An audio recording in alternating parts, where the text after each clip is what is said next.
Hello and welcome to More Than a Game. My name is Tommie C. This week on the pod, I'm joined by Jesse and Colby. Fellas, how are you doing today? Colby, you want to go first?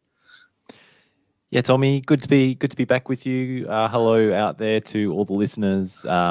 Just happy to be here, happy to be back, and happy that the Premier League's back. It is back, and it was back in a big way indeed. Jesse, how are you doing today, mate? Yeah, not too bad. I mean, Melbourne-based like yourself, mate. I mean, lockdowns continue. A shout out to all our listeners who are in lockdown, which is, considering it's half the country. There's probably a few of you, but it's tough times. But hopefully our dulcet tones will help you get you through it. Yeah, boys, the question for you before we get into the football is, are you listening to more or less podcasts now that you're pretty much exclusively from home? I mean, either of you? I listen to a lot of podcasts, typically on my commute into the office when I go into an office. So like a little bit less in that sense. But I also listen to podcasts when I run. So listening to more, just trying to do more running to stay sane, like a lot of us are. So. Jesse, you? I just listen to lots of them when I drive, when I'm hanging the washing, everything. I basically can't have a moment's silence to myself, which is probably an issue I need to address. Fair enough. And they're really the two camps, I think. People that will watch a pod, will listen to a pod 24 hours a day, and then people that only listen to it on their commute and when they're exercising. I think I'm somewhere in between, and sometimes I just find I need to listen to music while I'm running. But anyway, look, let's get into some football, shall we? Boys, what was your moment of the week? Jesse, you want to go first this time? I think that the image of Mr. Frank at Brentford and the young kid was pretty cool. That Damo sent through. I'm sure a lot of people have seen it. If you haven't, it's just the Brentford manager after the game embracing one of the Brentford fans, a young kid, and it's pretty cool. He actually did it twice, and both of them, I believe they were disabled kids as well. I think one had anyway, won't go into the disabilities, but I'm pretty sure there were two kids with disabilities, and you're right, they were really heartwarming scenes amongst many heartwarming scenes that day at Brentford. For those who caught the Premier League preview a week or so ago that we recorded, I did mention that Thomas Frank was the kind of man that you could meet at your local art gallery for a glass of Pinot. And I maintained that after watching the game the other night. He could go straight to an art exhibition after that game. What a man.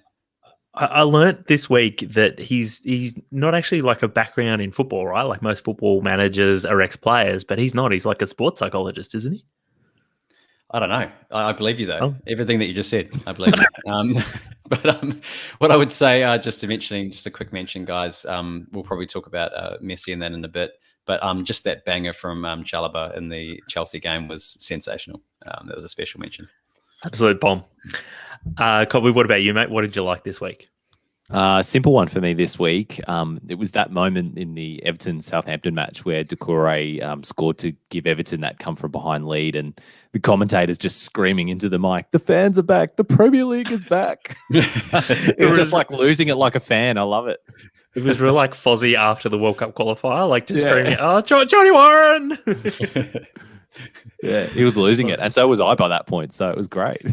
Yeah, and I guess, Colby, that's a good point. And I guess to expand upon your point about Doucouré and fans and everyone just sort of losing their shit this weekend, I guess my moment of the week was really just this weekend. It was just a fantastic weekend. There was a lot of great football. There were limbs everywhere. There was a couple of comebacks. There was some great football. I can't think of any of the games that were stodgy and rubbish. So just a really great, fun weekend of football.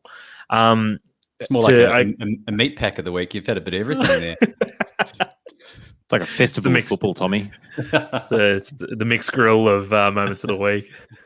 As Matt McGurr on Twitter said, he just said, "How good is football with fans?" And that's something I wanted to reiterate as well. So it was a really fun weekend for football. Boys, did you have any own goals this week? Anything you didn't like, or anything that was just shit that you want to mention? It's hard, Tommie. Like you said, there was a lot of quality out there, but I have to say, City getting done by Spurs on their opening match day after trying to hoover up Spurs' main man, all without Harry Kane even playing or even being in the match day squad. I thought that was pretty poetic. It was It was really tasty to watch, particularly the last 5 minutes of that game where everyone, like, Pep's teams, how they're really bad losers. And in the last 5 minutes, they always get really niggly and they start kicking people and shitty fouls. All of that was on display in the last 5 minutes of that game. Is this where Grealish accused one of the Spurs players of diving and then gets himself a yellow card? Yeah, after he's been diving the whole game. I just thought that was just the cherry on top. It was perfect, wasn't it? For me, Tommie, massively triggered by Diego Jota throughout the entire commentary. It's just RJ. For me, it's I don't know why this triggers me so much, but it's I think it's the fact that someone's trying to pronounce something in a sort of cultured way, but then getting it horrendously wrong. I think that's why it triggers me. It's like, if they just stuck with the English J, they would have got it right. So it's the fact that they're going out of their way to make a car crash of the commentary. Jesse, it's just like tartare sauce on a chicken sandwich. It's the wrong kind of mayo. Absolutely the wrong kind of mayo. Secondly, on top of that, just a side note, overcritical co-commentators also trigger me. And I was watching some of these games and flicking between them. Just co-commentators who take the low-hanging fruit and just criticize the player for making the wrong decision when they don't score. So one of them was like hanging Vardy out to dry for when he went through, and he's like, "Oh, he should have taken him first time and just chipped him and lobbed the keeper." And you watch the replay, and like the keeper and the defender had closed down the space. Impossible for Vardy to score that goal. Oh no, you should have done better there. And I'm just like just the co-commentators who basically set an impossible task for the players to achieve, and then when they don't reach them, they criticize them for being shit. I mean, it's peak English co-commentary. But it's also real, like, sort of like FIFA areas. Like, oh, I would have pressed square then. Like, if I was controlling, like, what are you talking about? The best ones, the best co-commentators we have in the league are the ones which they like. Oh, he's done. It's a good effort, or I like the thought, like, because they're clearly thinkers. But it's these like fucking cheap guys that come on who have no idea what they're talking about that just frustrate me, because you're like, mate, you're not adding any value to this broadcast. The Tim Sherwoods of the world, is that what you're getting at? 100% Tim Sherwood. Hate that guy. All right, let's keep moving on, shall we? I don't have an own goal this week because you know what, I'm keeping it positive. Nothing shat me over the weekend, so yeah, that's it. But look, let's get into a little bit of transfer chat before we move on to unpacking all the Premier League action from the weekend. Last weekend we did our Premier League season preview, and it was strictly Premier League. So we haven't talked at all on the pod about Messi and like Barcelona. That whole shit fight, I guess there's no other word to describe it. Boys, the dust is pretty much settled on it. We've all seen like the PSG sort of unveiling video with the drone flying through the PSG shop and all of that stuff. And we've seen Messi now in a PSG jersey. What do you guys think of how this is all played out now? You go, Colbs. I loved this. I loved this whole saga. And I still can't believe that it's actually happened. I can't believe Messi's actually left Barcelona. I just thought for sure this was another game of brinksmanship somehow. And somehow Barca hadn't cooked it this badly. But like, I mean, it turns out they have. I mean, maybe years later we'll hear some real story. But for now, I'm still scratching my head about how it's actually happened, but it's happened. Messi's now a PSG player. And I was loving the unveiling where they've got like this Avengers team of like their free recruits out on the Parc des Princes, where they've got them all up on the stage and everyone's just cheering Messi, and like, Wijnaldum and Donnarumma are just like standing there like potatoes. On any, in any other team, they'd be like the superstar getting this stadium like ovation as well. But next to Messi and even Ramos as well, they've just assembled some superhero team of recruits over the summer. It's a real like moment of just if someone had played that footage to you about 4 or 5 years ago, you'd just be like, "What galaxy are we in?" You've got Ramos standing next to Messi in the same team. It's just I'm with you, Colby. Like I think there's a part of me that's still in massive denial. Like I'm not a Barca fan, but not even remotely close to being a Barca fan. And I don't watch La Liga, and I haven't been one of those players, those people over the years that just absolutely obsesses over Messi. But it's still just there's something about it all that just it's very surreal. I don't know how long it's going to take me to come to terms with it. Maybe once he's played a couple of Champions League games for PSG, I might start to feel like it's real. But him wearing the number 30 as well, like massively triggers me as well. Like it's that none of it makes sense to me. And as you say, Colby, how easily it happened doesn't make sense either. Like after all the stuff that happened last year, we thought it was going to happen, then it didn't. For it to happen so quickly and so swiftly like it did, just it's madness. I guess that's a good sort of way to summarize or try to make sense of it, is that this wasn't about money from Messi's perspective. Well, him going to PSG was, but him leaving Barcelona wasn't about money. It was just that basically Barcelona couldn't make it work for him to stay any longer. And that's I guess the big takeaway for me was just like how have they cocked this up so badly?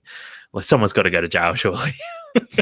but one of the great players of our time, and that's the way he leaves that club. Like I think that's one of the things that's just going to be one of the real crimes in the long term, is that he left so awkwardly, not just for the club but for the fans. He's been there since he was 13 years old. Like he's like a one club player. Like he's never done a transfer. He's never done this before. He's never done a medical or anything like this because he's been at Barcelona since he was 13. He's like, I was listening to a podcast the other day, and there was a reporter in Barcelona saying that she had to like tell her kids that like Messi's not Catalonian, like he's Argentinian. He's just been at Barca for so long, like. So it's the whole thing is just wild, and just picking up on your point, boys, that he won't get a testimonial. That just seems wrong. It's I remember how much it sort of blew my mind when Ronaldo left Real Madrid, even though he'd been at two other clubs before that, and how weird it was seeing him in a Juve jersey. But I still don't think it's going to take me more than just a few games. I think for me to get used to seeing Messi in a PSG shirt. I think it's going to take a good couple of months just yet, I think. Well, at least with Ronaldo, you'd seen him in his jocks before that, so it sort of prepared you, I guess. Yeah, that's one way of putting it. Alrighty, let's keep moving though. The other, it's not quite in the same category, but he is a superstar of world football, and that's Harry Kane. About him and his potential move to Man City.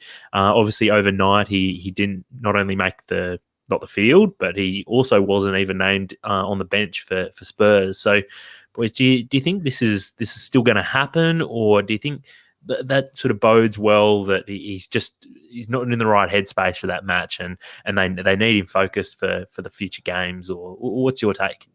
This is the part of transfer like rumors and the whole off season that I love. I live for this shit.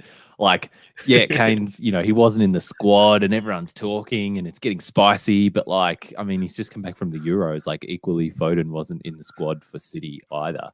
He's injured. A couple of their other players. I mean, he's actually injured, but like, a couple of their other players didn't play. Like Walker didn't play, Stones didn't play. I think De Bruyne just came off the bench. Yep. So, like, I mean, come on, guys, but I love it at the same time. Rice played 90 minutes though. Anyway, same category. Just an excuse to get Rice in there. Well, look what Alan Saint-Maximin did to him on that first goal. He was like, I haven't been to weddings in a while, but, this is the first time I've seen Rice getting just thrown around like that. I think Rice is still looking for him. His head's still spinning. All right, back to Harry Kane though. Boys, what do you think though? Do you think has this changed your mind? Is he still going, or do you think after another week of chat about Kane and him not having moved, do you think this changes anything? I think weirdly it makes it for me more likely that he's going. I think that my initial take at the start of the summer was that he'd go, but it would be milked to the very 11th hour with the most money that they can squeeze out of City. Yep. It was never going to be something that was, I think everybody was pretty much agreed it wasn't going to be done before this game.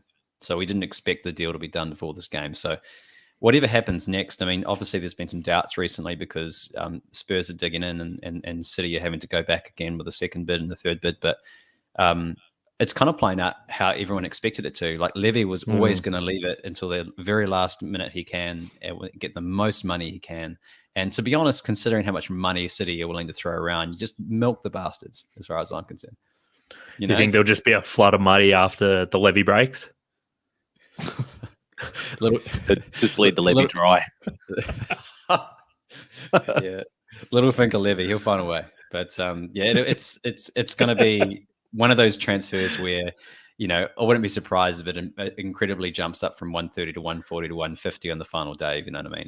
I think they're going to milk them. Yeah, fair enough. All right, and before we wrap up transfer chat, one more. This one kind of came out of the blue. Yannick Vestergaard has already left Southampton, went to Leicester.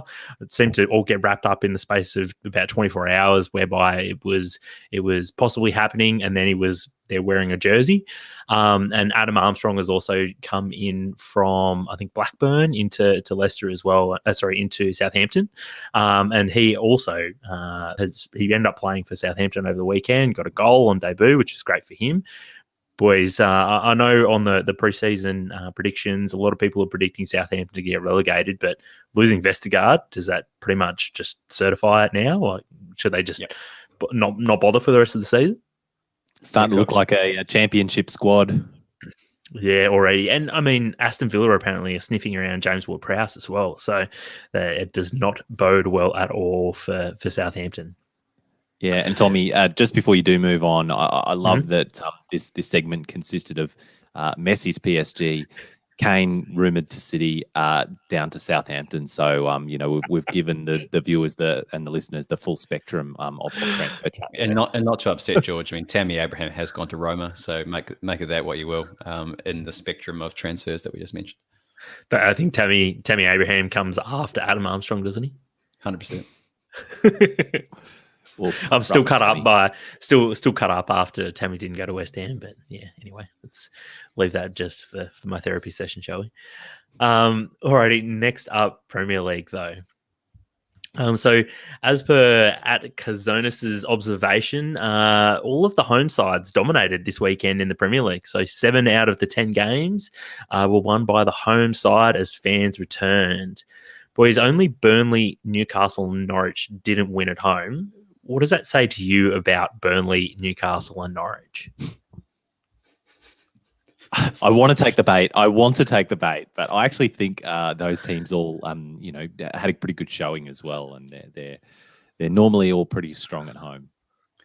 Yeah, I'll just pour some cold water on it. Yeah, none of them disgrace themselves, I guess, is kind of what Colby's saying, and I'd agree with that. Especially Norwich. I mean, that was always going to be a really tough fixture for them. I feel like if I had have given that question to anyone except for 2 Liverpool fans, I think I might have got a bite, but you guys are just flat batting it today. Full respect, full credit to the opposition, Tommie. Yeah, it's a tough place to go. Tough place to go. All right, boys. Look, we're not going to start with Burnley, Newcastle, and Norwich this week, but we are going to start with Harry Kane's side. It was one of the Tottenham hosting Man City was one of the games that was on Sunday night or Monday morning, Australian time. It was between obviously Spurs and City, aka the team that Harry Kane currently plays for but didn't play for, against the team that Harry Kane wants to play for but doesn't play for yet. So just the single goal separated 2 very underdone teams, as Colby already said earlier. A lot of City players out, as well as just Harry Kane. The 2 sides were just separated by a well-taken goal by Heung-min Son, who exposed why Nathan Ake doesn't play very often for City. Boys, were you at all surprised by, I guess, not only the result, but the fact that City didn't create a hell of a lot of clear-cut chances either in this game? What did you make of it? Tommie, I thought City, in the second half, maybe not, but in the first half, I thought City could have been 3 or 4 up by half time. They created a lot of chances. And maybe it's just not finishing the chances. I'm not sure. But City in the first half in particular were just wasteful.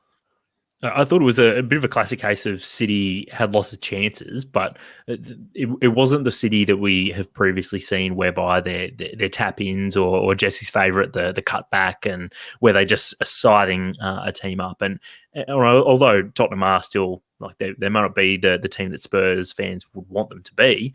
They're still a pretty solid team, and I think they held up actually pretty well under the pressure from City. So, Jesse, what did you think?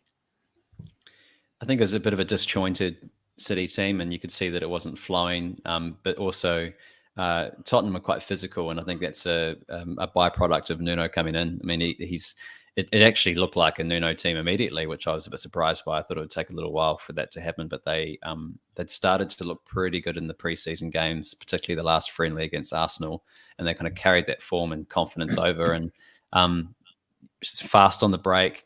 One of the things we mentioned on the prediction pod last week was they have players there who have kind of been written off because they weren't stars in the team when Kane and Son were doing the double act, but Mora and Bergwijn and those sort of players, they're good players. They might not necessarily have been consistent and noteworthy until now, but if they're handed this position from Nuno to say, you guys need to win us this game. I mean, Mora was, I think I read somewhere that he had 6 touches in the penalty box yesterday. Like he was buzzing around. He was winning fouls for them to release the pressure from all the City possession.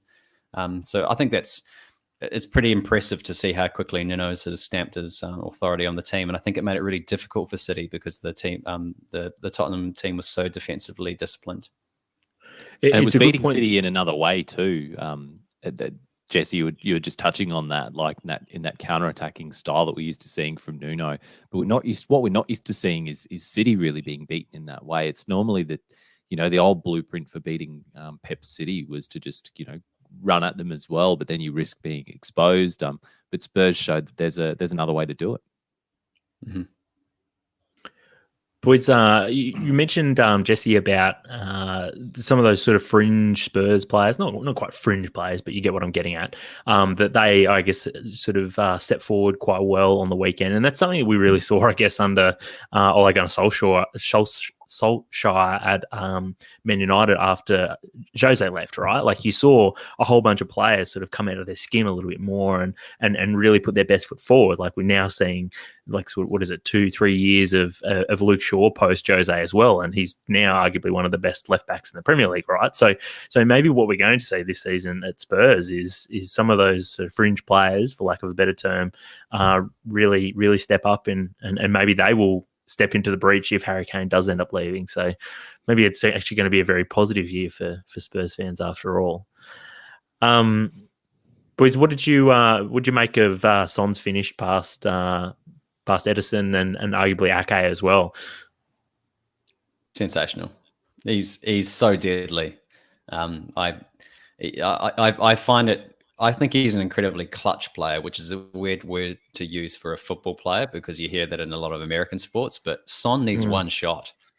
I think that's what makes him so incredible. Like he can have no opportunities in a game, and then you just give him one, and he's just so deadly. I always find him an amazing player in that regard. He doesn't need a sighter. He just needs one shot, and he'll bury it. All it takes, to put a Ned Zelic point on it, Tommie, it just takes one moment of individual brilliance. So, and that's what you get from Son. Brilliant. Boys, Ilkay Gundogan was injured late in the game. Not sure if you caught this one. It looks like he's hurt his shoulder. Not sure how long he's likely to be out for, but do you think with Gundogan possibly being out for, I don't know, maybe a couple of weeks or maybe even longer, and if they don't end up signing Kane, do you think we might have overestimated City this season, or too hard to tell yet before I guess they hit their stride?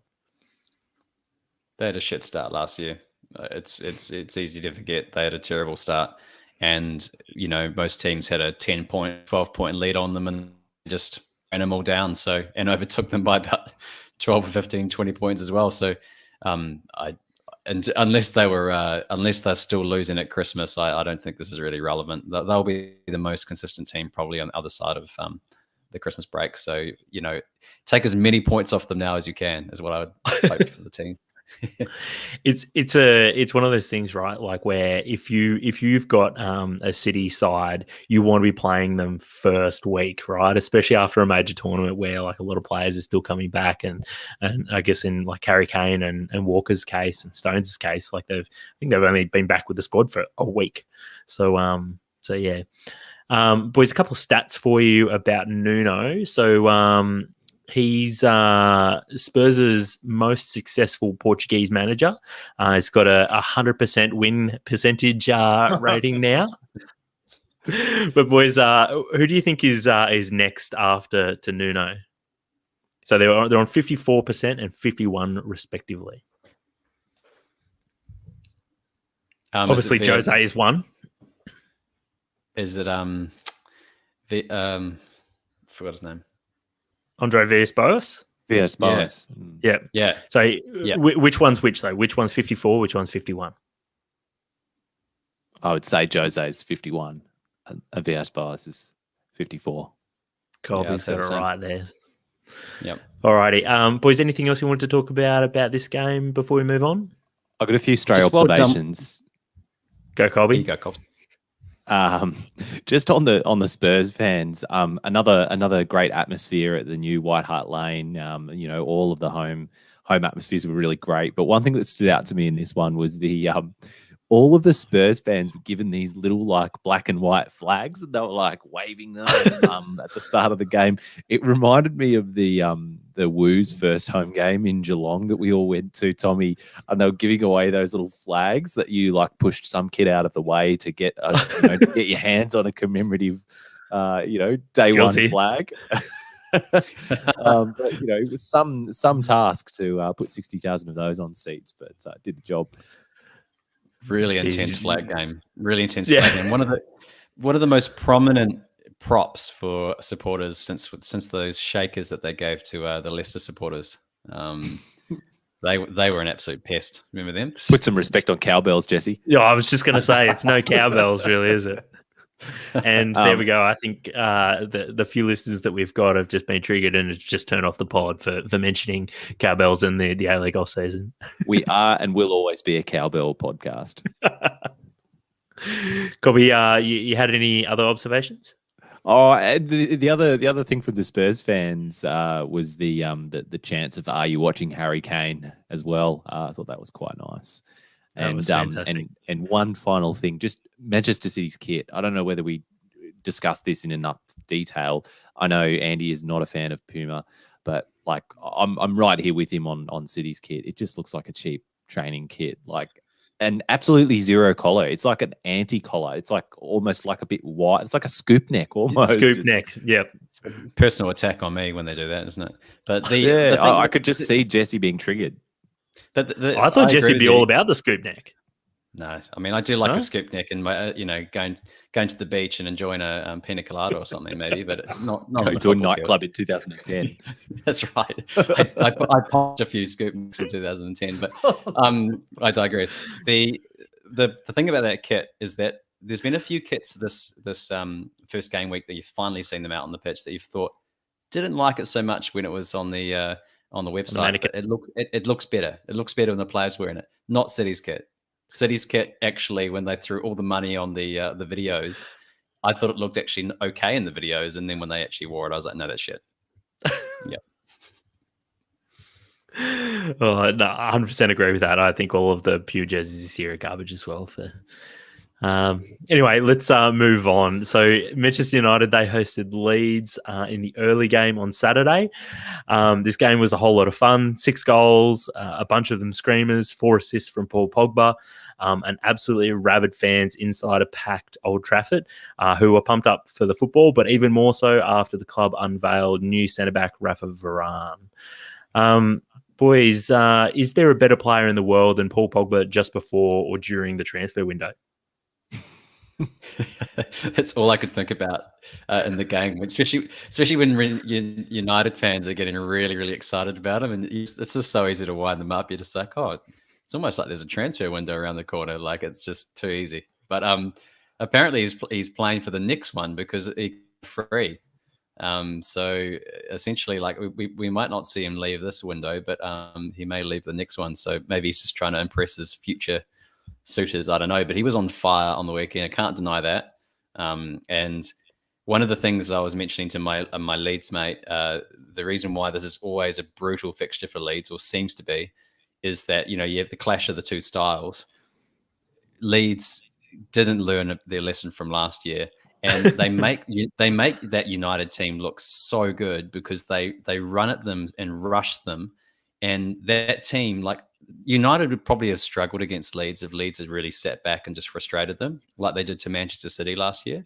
Leeds can do that. Mm-hmm. Like United would, Leeds, I think United will struggle against like a Spurs setup under Nuno. yes, that's the kind of setup I I would expect them to struggle under.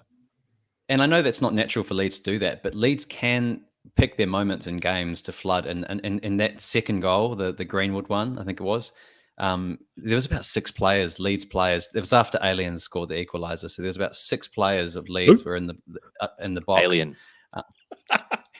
Alien. He was basically like they half their team was in the Manchester United half, and they got absolutely ripped to shreds on the counter attack. So if you're a Leeds fan, you must be tearing your hair out, and that's where a little bit of blame has to go on Bielsa and his tactics. I mean, the great man. Yeah. He's gone back to the same venue, this time with fans, and it's pretty much the same result. You can't blame DJ Calvin, because I think last time he actually played and then he hooked him at half time. So what's the excuse this time? I mean, Stroik was never going to win a foot race with Greenwood. So why did you leave him exposed down the flank? I don't understand that. I'd be pretty pissed off if I was a Leeds fan. Well, but do you think that Bielsa could actually ever set up this team as not quite in a deep block, but like Jesse, you mentioned that like sometimes he has set up in like a more sort of pragmatic sort of approach against like a big team, but like I don't remember having seen it. So like I question whether I think like Bielsa's only got one way of playing, and I think this is it. Even when it's against a team that's designed to cut up a team like Leeds, playing like this.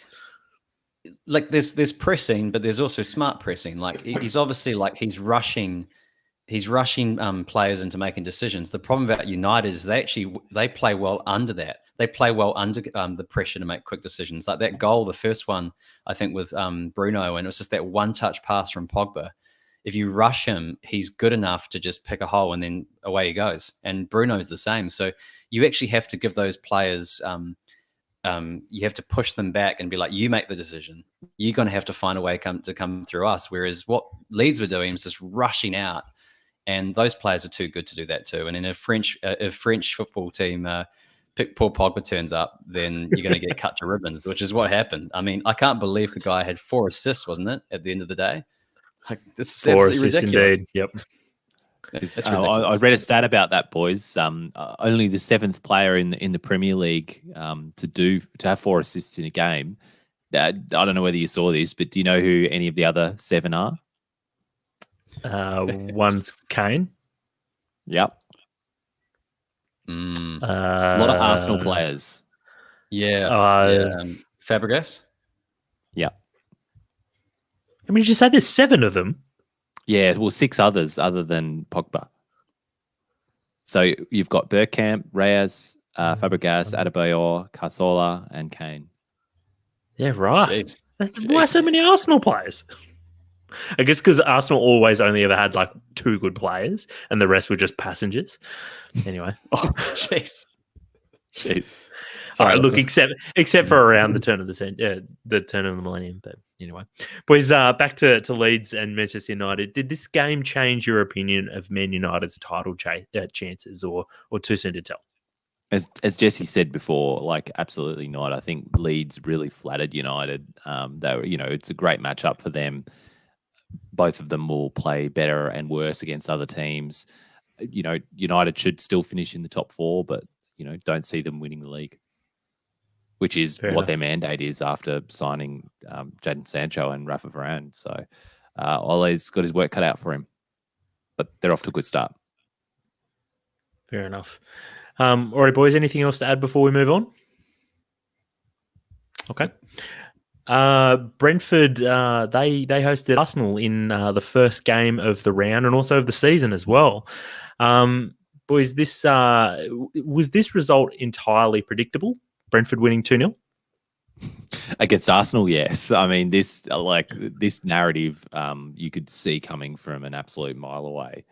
Arsenal, yes, they had a strong finish to the season last year after a very poor first half to the season.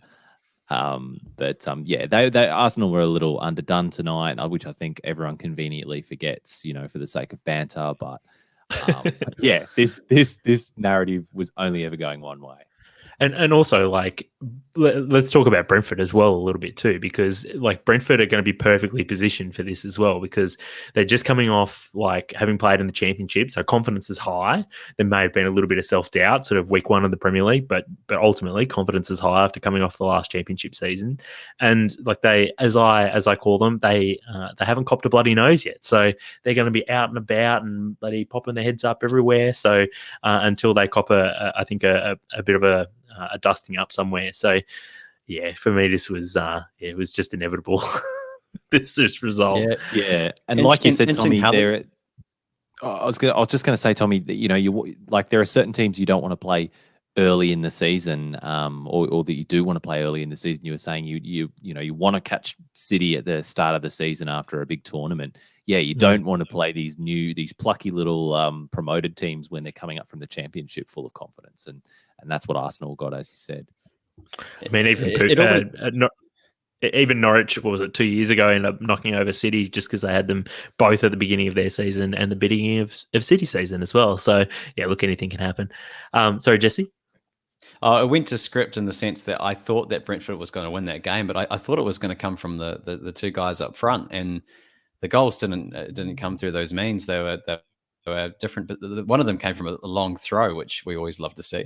But I think that there's more. I think what I'm trying to say is there's more to Brentford's game. There are players there who score a lot of goals and they usually rely on, and they didn't even feature. So I think it's really encouraging for Brentford. It looks like they can actually get in an arm wrestle and find goals in other ways. And you're right. It did. It was an interesting game, I guess, from that perspective. Of there were a couple of players that probably, or at least I didn't know that much about, who popped up and scored. And I remember as I saw the name pop up mid game, I did a little bit of Googling. I was like, wait, who the fuck's that? And figured out where they'd been or what they did last year, or if sort of I think a lot of fans were expecting them to do well this year. But yeah, boys. Look, do you guys think Arteta's going to make it to Christmas? Because he's already under a lot of pressure. I hope he does. But Arsenal fans, if you follow social media or Arsenal fan TV, even in the slightest bit, that yes, he's already under a lot of pressure. But I hope they keep the faith. Boys, we talked about Everton. It might have been actually off the pod that Everton are seen as a bit soft these days. Are Arsenal the new Everton, Jesse? Yeah, I think basically you've taken two of my own quotes and thrown them back at me. The pre-season pod, I said that yes, Everton was soft and they needed more backbone, and secondly that Arsenal was probably the new Everton. So yes, oh no, I couldn't agree with me more on that one. Mate, it's because you got the jab this week. You're planning stuff in my head again. It's that 5G synchronization. You're thinking on 5G, yep. All right, boys. Rent-free. Question from Lee Broxham Facts from Facebook. Rank these managers from best to worst. Arteta, Popovich, and Eddie Howe. This is a very good question. And I feel that any way I answer this, I will have fallen into Lee Broxham Facts' his trap here. It's a trap. Yeah, geez, like... And I mean, Popovich has won silverware. Yeah. Did you know that Popovich has won the Asian Champions League? No, I didn't. Fans should really mention it more. So basically, it's we've agreed that Popovich is the best of the rest, yep. And now we're basically deciding between Eddie Howe and Arteta. I think it's pretty. Yeah, it's a bit unfair because one of them's managed for a lot longer than the other. Yeah, I mean, Arteta's been around for like at least 2 years now. Eddie Howe's still about 16 years old, isn't he? All right, I'm obviously not going to get anything out of you, Jesse. So well flat battered. We'll move on then, shall we? Next up, another newly promoted club, Watford. They hosted Aston Villa, reeling after having lost captain and talisman Jack Grealish during the week. Boys, this was a bit of a battle of the newly promoted adrenaline versus motivation to prove that there's life after Jack. Just how impressed were you with Watford? Never doubted my boys. Watford pod, aren't we? That's this pod back in the heady early days of More Than a Game was originally a Watford pod before they turned to shit the following year. So this is really just a return to form, I guess, for More Than a Game. So, but this wasn't Decore and Kapue, though. This was a pretty different Watford, though, really, wasn't it? Yeah, it was Ismail Assar and Dennis, lads, and Cucho. Who are these guys? Sensational though. I mean, that Cucho goal. Whoa, that's. I mean, it was in most weeks that would be the moment of the week. I mean, there's lots of stuff that we wanted to talk about this week, but that was a cracker goal, and I think it was his first touch. I think he'd been on the pitch for like 40 seconds, and he just comes on and just puts a banger into the far corner. No, that was a sensational goal. But going back to what you were saying, Matt Targett. He was that. Rest in peace. Living up to his name. He just basically, they just said in the dressing rooms before they went out, let's just bomb down that wing and flood that area, and Target's going to capsize. And that's exactly what happened. He got absolutely ripped to shreds by Sarr, and he got hooked at half time, I'm pretty sure. That's brutal. So one thing, though, is that Target got hung out to dry, though, by his manager, seemingly, because Dean Smith refused to make a change until half-time. And by that point, they were 2-0 down. I think they scored just before half-time again, and it's down the same flank. So I think you'd have to criticize the manager there for not making a change earlier than he did. I think you got a question, though, because I think Sarr, his first name escapes me, but Ismaila. That's it.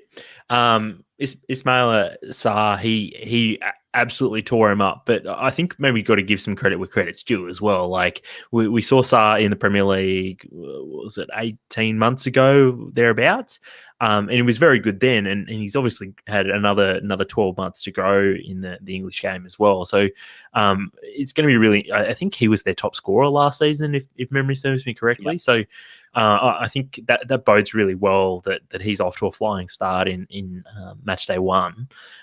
So hopefully he can really inspire that Watford team into some more really good results this season. So just on that, Tommie, yep. You know, probably when I was hanging up my socks or something, when I was, in a echo chamber of pods, and I'd somehow found myself listening to a Watford FC preseason pod. And basically they were saying that you mean there's another Watford pod? Sarr's numbers, and I'm not talking about the influenza. Sarr's numbers were going to depend on the formation for the year. So apparently when they play 4-3-3, they're a very, very different team to the 4-4-2 Watford with the old Deeney and another person up front. And so if he's in that 4-3-3, they have those really quite attacking wingers, and that's when he seems to thrive. So depending the teams that they play, will Watford play the same away from home as they did at home? I guess we'll have to see when we watch them next week, but at least at home they look like they're going to be a team that has a go. So it was quite exciting to watch. And we haven't even seen my boy Joao Pedro yet, boys. Next week Watford have Brighton away, which that's another pretty sort of friendly fixture that the Watford are going to have. So they could be sitting on 6 points after 2 weeks, which would be a fantastic start for them and definitely gets them on the way towards staying up this season. They're staying up. Alrighty, boys. Another team that's staying up is my West Ham. They travelled last night to Newcastle. Cracker of a match played out at St James's Park in Geordieland. West Ham started brightly, but went behind twice in the first half. The first time just in the first 5 minutes. But then West Ham went through the gears in the second half, scoring 3 unanswered goals in about a 15-minute block there to end up taking away the 4-2 victory. I'm going to go out on a limb and suggest that you guys probably didn't watch this one in full, so I'm just going to, just going to freestyle this one. But look, I thought Newcastle were very, very good in the first half. I thought Alan St-Maximin was at his unplayable best. But Alan St-Maximin, it got to about the 70th minute mark, and I wondered if he'd been subbed off, because I didn't remember seeing him in that sort of third quarter of the game when West Ham really sort of grabbed the game by the scruff of the neck. And I guess that's the problem with St-Maximin. He can sometimes just be a little bit ineffective and sometimes can go a little bit missing, like he did in this one. Shame for Newcastle fans, because, I mean, at halftime, personally speaking, I was just thinking, geez, I hope that West Ham get a point out of this, because it felt like West Ham were just holding on for dear life come the end of the first half. Boys, anything that you two wanted to add particularly from this game? Just two teams that are going to be up for the scrap. I think, Tommie, I think that West Ham have shown that they can go to another gear, and that second half proved it. So they definitely are a team that, again, are ones to watch. Antonio, it looked like a menace, and Ben Rama was really, really impressive. But I think these are two teams who just look like that on their day. They can frustrate and fight it out against any team. I think it was really interesting. It was like watching two boxers back and forth. Because they can find goals in all sorts of different ways. They both can do it eerily, but they also can just scrap it out of the box. So they are going to be interesting teams to watch throughout the season, because I think that they're going to cause a lot of teams problems just because of the way that they can manufacture goals in lots of different ways. And then they're happy to sort of scrap it out. I think we're going to be seeing a lot of goals like Newcastle's first goal, where Alan St-Maximin, just as we were saying before the pod started, just ripped Declan Rice to shreds down in the corner and then put it basically up on a plate for Callum Wilson just to nod home. I think we're going to see a lot of goals like that this season.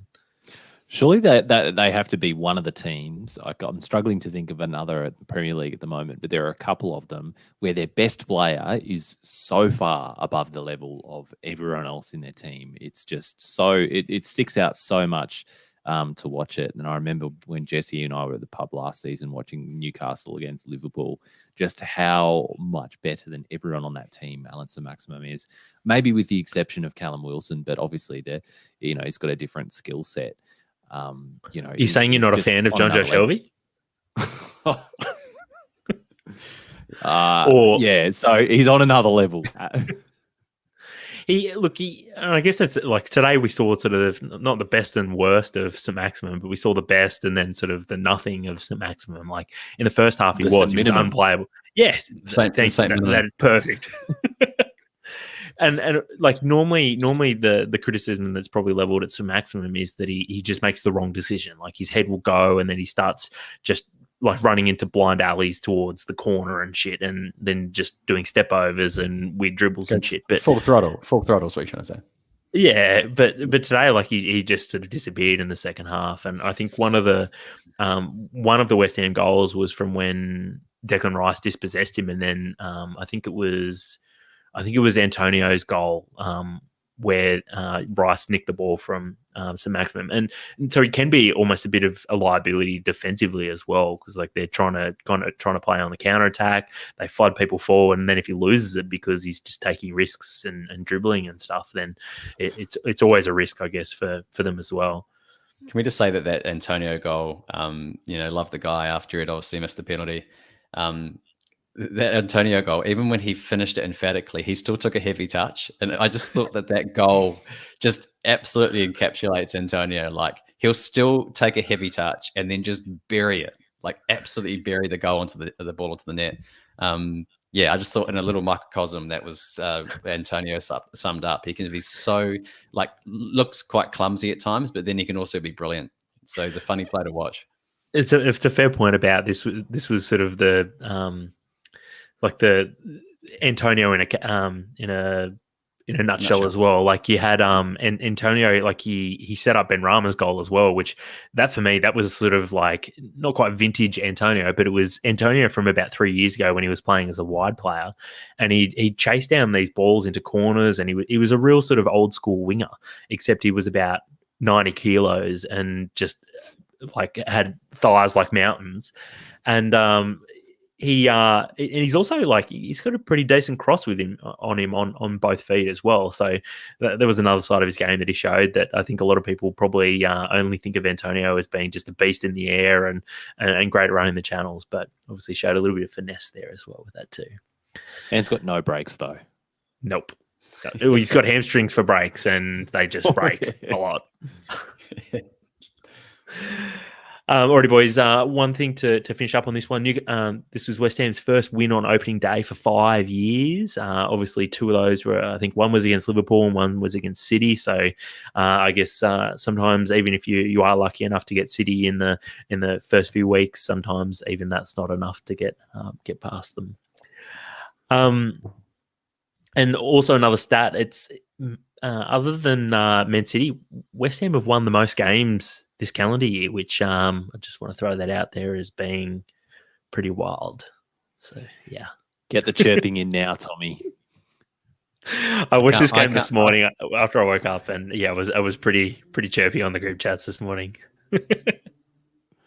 I can't wait for you to get up and watch games deep into Uzbekistan or Georgia or something and see how they do with all the travel, and then they put out a second string team, and you've got some early mornings to look forward to, Tommie, and we'll see how the squad goes.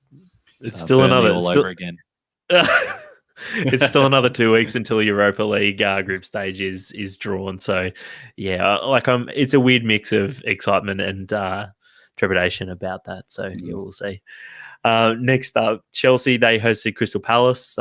This was the game that was on Goal Rush on Saturday night, and whilst it was fantastic to have Goal Rush back, 5 games on at the same time in that sort of traditional 3 o'clock time slot on UK time, I was a little bit disappointed that this was the game that they picked to put on because I don't know about you guys, boys, but didn't think that Palace put up much of a fight in this one. Did you guys think much different? No, I mean they looked like a team who probably. Yeah. Sorry, Jesse, what was that? Jesse?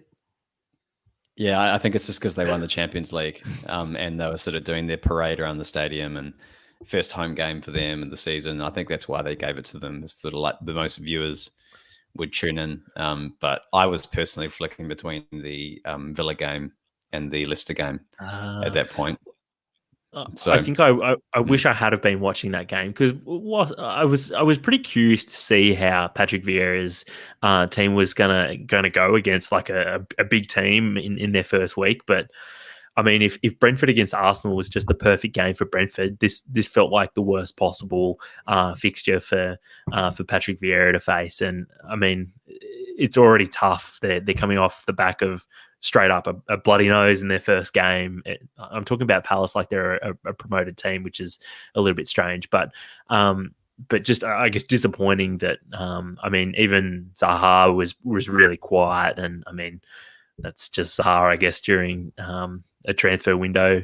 He just seems to sulk, but yeah, really disappointing. I thought.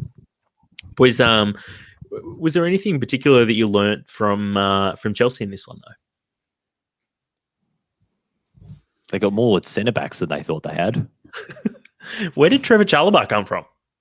Well, he's part of the Lone Army. He's a Chelsea Academy product, and he's been out to the likes of Ipswich and Huddersfield, and most recently Lorient in Ligue 1. I think in Ligue 1, or in the French league somewhere. He's been around. Maybe Ligue 2. But he's the brother of Nathaniel Chalabar. And Trevor Chalabar used to be my budget option deep in career mode, starting from League 2. He was the affordable Chalabar that you could get in your team.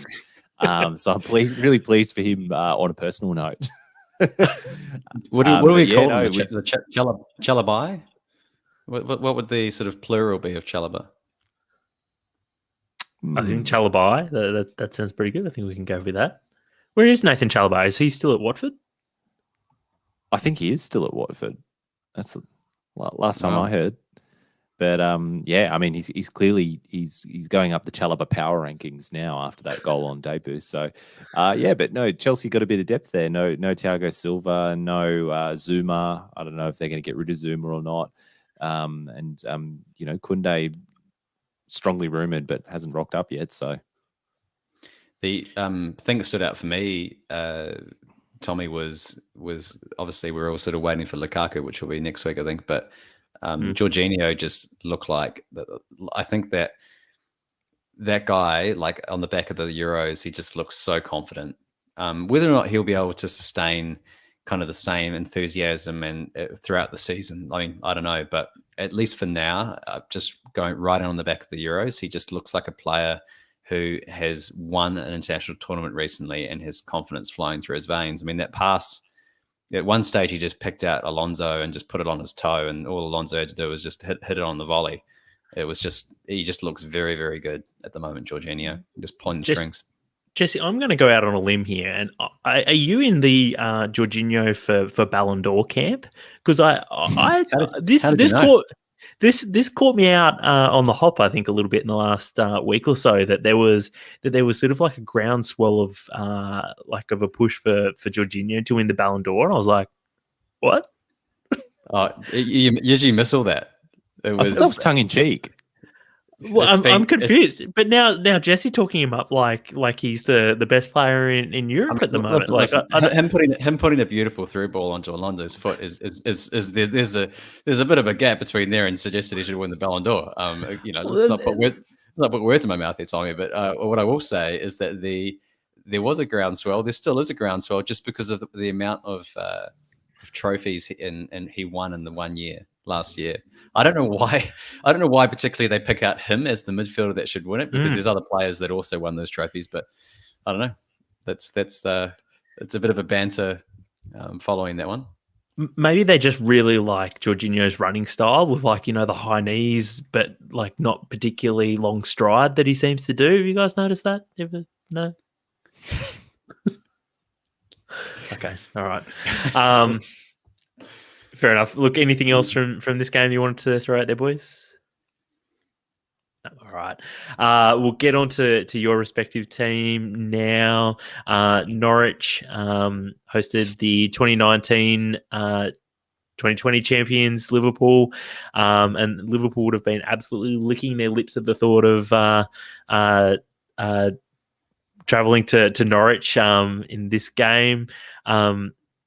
Here's a stat for you boys and listeners. Liverpool are unbeaten in their last 14 league matches against Norwich. That's 12 wins and 2 draws, and they've scored 44 goals across those matches. That's an average of 3.1 goals a game. So, boys, was there any nerves at all headed into this game, or always? We could be playing a League 3 side, and I'm always terrified. You say we've got a good record against Norwich, but my mind always goes back to one of Jurgen Klopp's first games in charge, or in the very early days of, and I think it finished like 6-5 or something ridiculous, 5-4 or something, 5-4 or something like that, with that Adam Lallana goal in the last kick of the game or something like that to seal it when he broke Klopp's glasses, my nails were fully chewed off, and I'm just a nervous wreck by the end of that one. So I mean, they can go any way.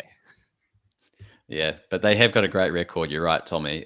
I have to say, I think I didn't actually feel as uncomfortable at 1-0 as I usually would. I thought that we were being patient and we were holding possession, but it was only after the second goal that I thought, okay, we're home and host here. But really, really interesting to see that sort of battle between Jota and Firmino, both of them scoring. So a really good problem for Klopp to have in the next few games. It's a masterstroke from Klopp if he manages to get Firmino scoring, because he has not been a prolific over the last couple of years, has he? Oh, but it's what he does for the team, though, Tommie. It's what he does for the team. Sure, mate. Sure. Narrative.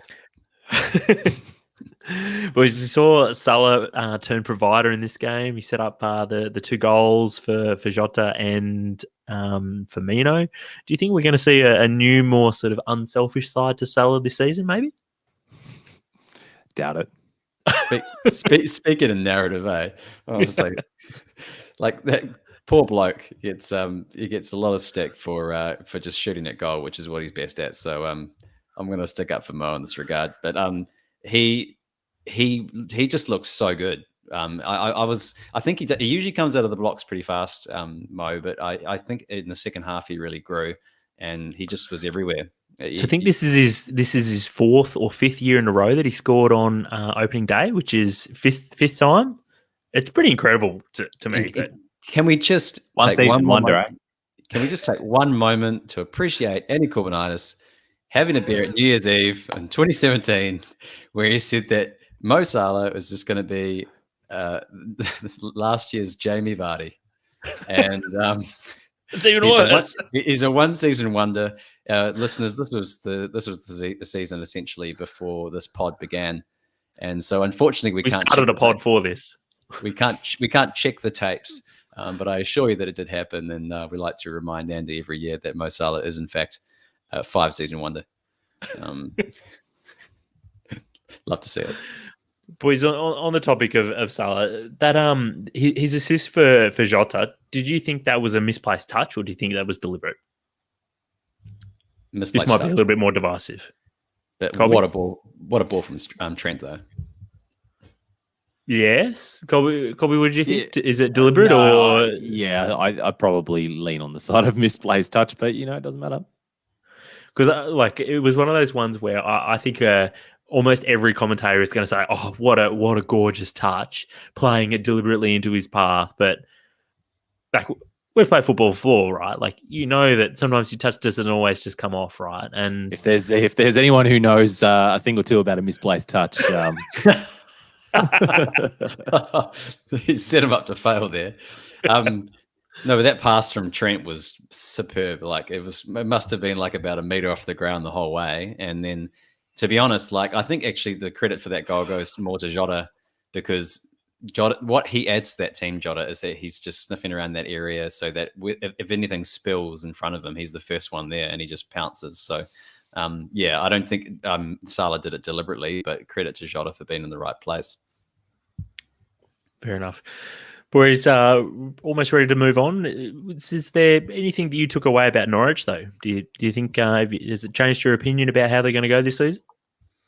No, because I think they'll stay up too, Tommie. I think they looked good. They were, I suppose, a 3-0 scoreline flatters Liverpool a little bit. Norwich could have had a goal, particularly toward the end of the game, where Alisson was called into action and made a ridiculous save to keep a clean sheet. So, no, I thought Norwich performed well, and I think they will have learnt from their season back in the Championship under Farke. So, they're picking and sticking with their manager and a lot of the guys in their team. So I think we'll the results will come for them. Fair enough. All right, let's move on to the blue side of Liverpool now. Rafa Benitez received a pretty positive reception at Goodison as Everton hosted Southampton, but Everton didn't have the start to this match that they probably would have liked. They were down 1-0 in the first half. Adam Armstrong finished off a good chance after Shea Adams nicked the ball from Michael Keane. Mason Holgate and Michael Keane definitely were not covered in glory in this one, I've got to say, although Michael Keane will probably be the one that will sort of cop all the flack for it. But it was a very different Everton side that came, Freudian slip there, very different Everton side that came out in the second half, scored 3 unanswered goals. Richarlison also managed to get booked for diving as well in this game, but standard. The sky's blue, right? But boys, what did you think of Rafa's first performance as in charge of Everton? You go, Cobbs. Well, I mean, they fought back. They came down from being 1-0 down to fight back and win. So what more can you ask for? But I get the feeling that Rafa's still tinkering with his lineup a little bit. I don't think that's going to be Everton's lineup every week. I certainly don't think that's their best lineup based on the players that they have in their squad. So, it would be interesting to see what changes, whether it's the system or the tactics, when Rafa has his strongest 11 available. When you go to the golf range and there's like a target, maybe 100 meters or 50 meters out there, and it's just like, can you hit it into the bucket? Well, basically, the Everton's game plan is just put Calvert-Lewin about 50 meters in front of you and just get Andros Townsend, Digne, Coleman, everyone in the team, just try and hit him. And I think he must have received like 17, 20 crosses or something over the course of the game. It's just like, it's the most sort of primitive game plan. But I think until Rafa, as Colby mentioned, figures it out, I think that's just going to be put it on DCL's head. It was like Man United under Moyes against, what was it, Fulham, where they were just like, just get into the box, just got to cross it in. Yeah, like it's just it's clear what they're doing. But it's funny, guys, because we were talking about switching between games. I switched over and watched a few minutes of this in the first half, and it was after Southampton had scored, and it just like. It was like Goodison was like fucking. Everyone was sulking. It was pissing down with rain. Like they just like Rafa was like looking around at the crowd. They were like looking at him with daggers in their eyes. It just looked like the most hostile, toxic atmosphere. And then in the second half, Everton showed some backbone and actually came back and scored. So I have to say, like, it's encouraging for Everton that they were in a losing position and fought their way out. It's better from them. Showed a little bit of backbone indeed. Boys, I want to do one final shout out before we keep moving, and that's about Dominic Calvert-Lewin. That finish for that third Everton goal, I thought that was really, really good. Like, you don't see a lot of diving headers anymore in the Premier League, and that one was a really satisfying finish. I don't know why I liked it so much, but I did, and I loved it. Probably because you and Jesse have got the 5G brain link going on now. So get out of Jesse's head. I love diving headers. I make no secret about that. Oh, very good.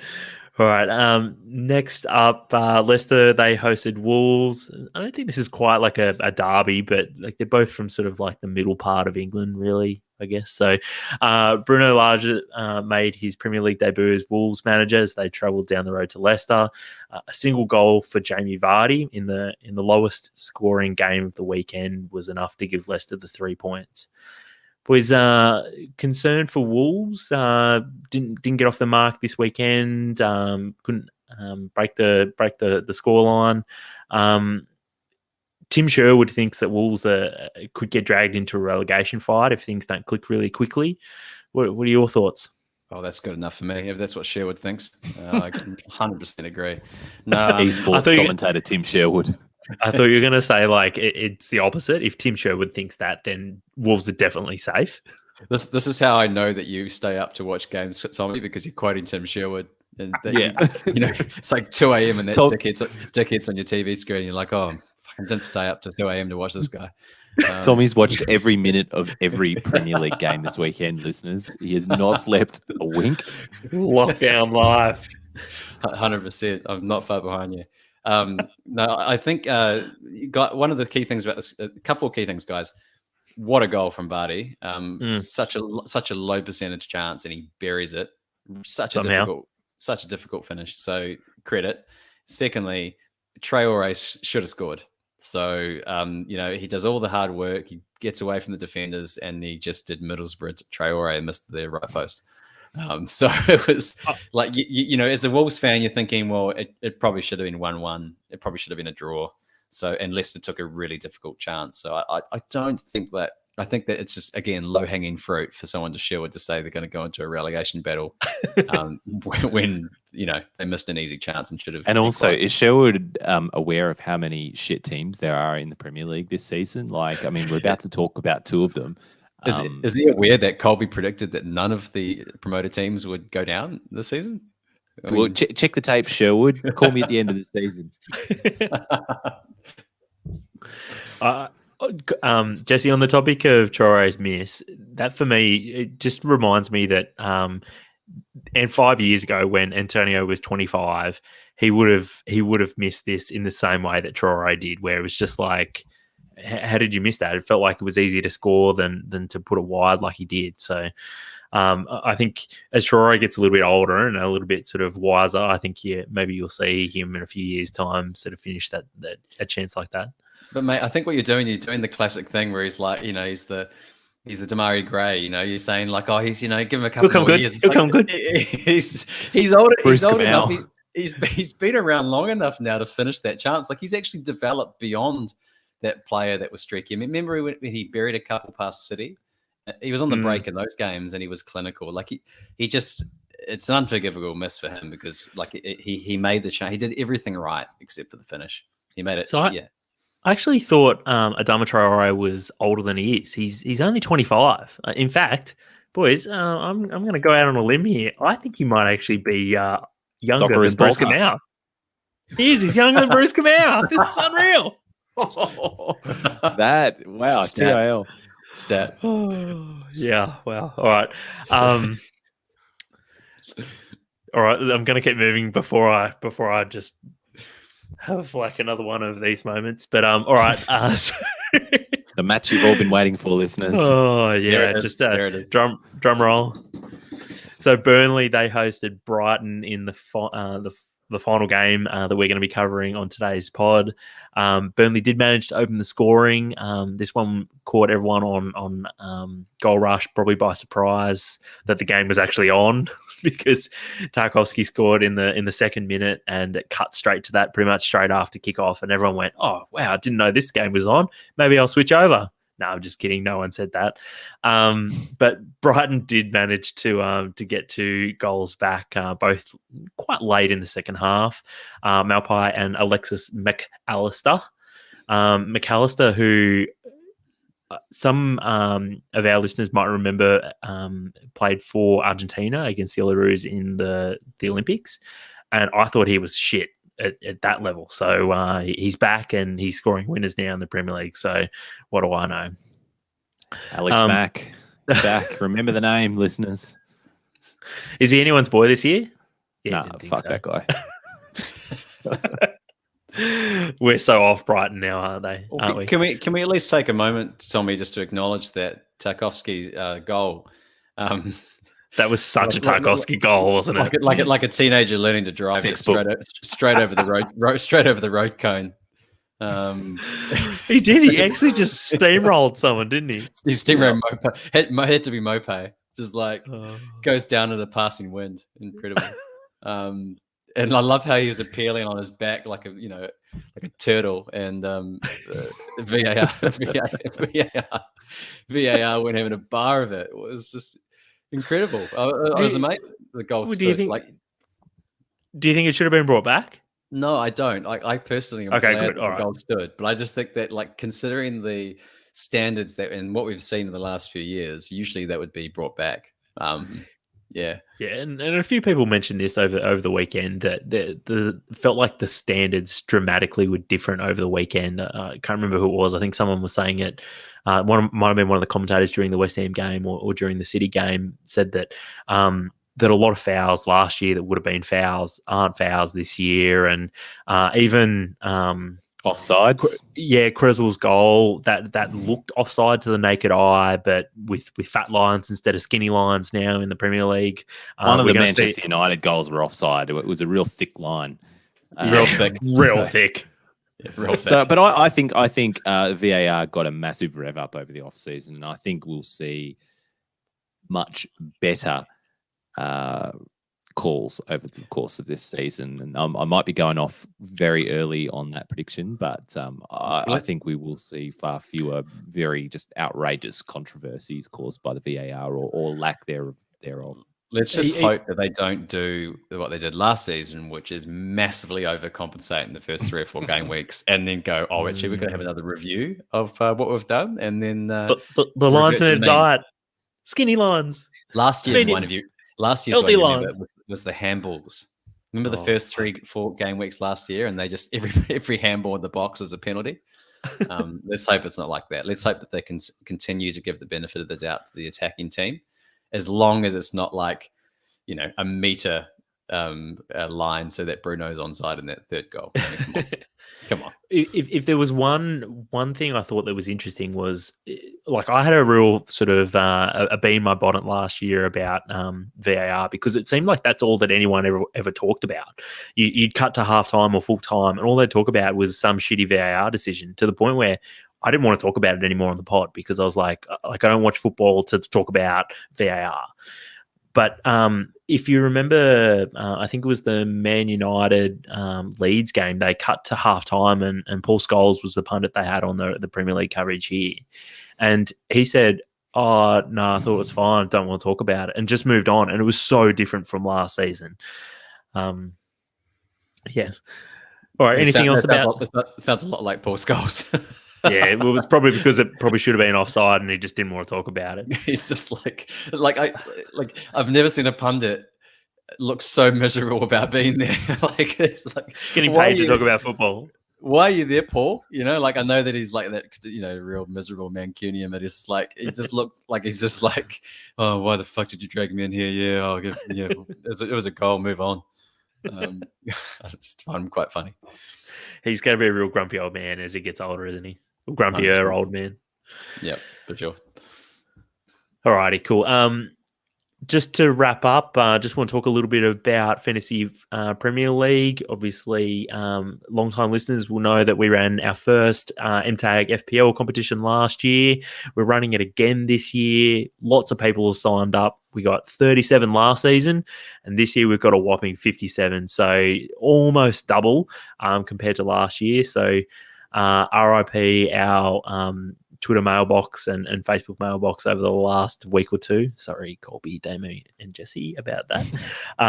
But it's turned out to be a really exciting first weekend up with Bruno and Salah copping heaps of goals and assists respectively.